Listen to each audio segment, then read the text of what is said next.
조선사 임진왜란과 정유재란, 조선의 의병들. 조선이 건국되고 약 200년 동안 동북아시아의 정세는 평화로웠다. 조선 건국 초기에 명과 북원이 대치하던 상황은 명이 중원을 차지하면서 명의 승리로 끝났다. 15세기에 비교적 평화롭게 교류하던 조선과 일본은 16세기에 들어 갈등이 심화되었다. 일본은 조선에 더 많은 무역을 요구하였고 조선은 이를 거절하고 무역에 대한 통제를 강화했던 것이다. 이에 일본인들은 무역을 요구하며 삼포회란, 을묘 외병과 같은 변란을 일으켰다.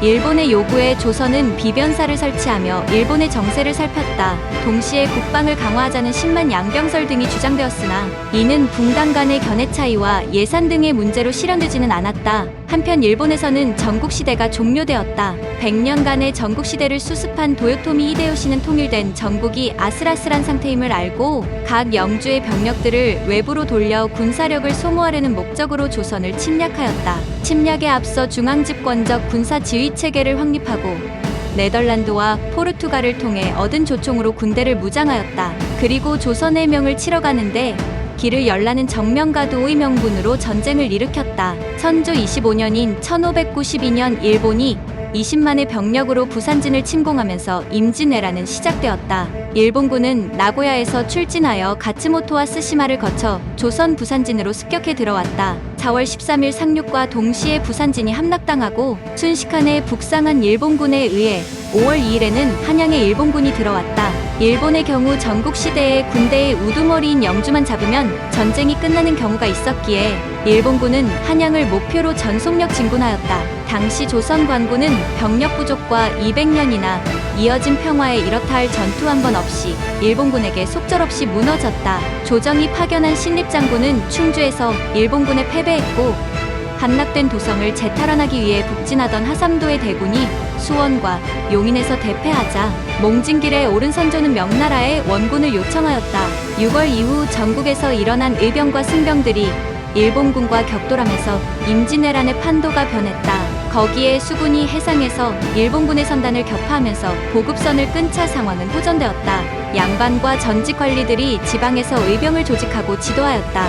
인근 지리의 밝은 이점을 살려 의병들은 적은 병력으로도 일본군에게 타격을 주었으며 새롭게 조직되는 관군에 편입되며 적에게 대항했다. 또한 조선 수군은 일본군보다 우수한 선박과 화기를 사용하였는데 거북선과 총통의 활용은 패전에서의 승리를 이끈 주역이었다. 이순신의 지휘 아래 옥포, 당포, 당항포, 부산포 등에서 수군은 큰 전과를 올렸고 특히 한산도 대첩에서 큰 전과를 올렸다. 이순신은 남해안 일대에서 제해권을 장악하고 일본군의 보급선을 완전히 끊으면서 전쟁의 새로운 전기를 마련하였다. 의병과 수군이 승리를 거두면서 전쟁 초기 수세에 몰렸던 조선은 점차 반격을 가할 수 있었고 12월에는 명나라의 이여송이 군사 4만 3천을 이끌고 참전하면서 일본군을 본격적으로 물리칠 수 있었다. 조명연합군은 평양성을 탈환하고 행주산성에서 하차 300량을 동원해 방어전을 성공적으로 수행하는 등 전쟁을 점차 조선에 유리하게 만들었다. 행주치마로 유명한 행주산성에서 대패한 왜군은 한양을 포기하고 경상도로 후퇴하여 전쟁을 마무리하려 했으며 조선도 전열을 정비해 일본군을 완전히 몰아내기 위해 준비했다. 그러나 전선이 소강 상태에 접어든 상황에서 3년에 걸친 휴전회담이 결렬되자 1597년에 일본은 조선을 다시 침입하는데 이를 정유재란이라고 한다. 그러나 정유재란은 북상하는 일본군을 직산해서 조명연합군이 저지하고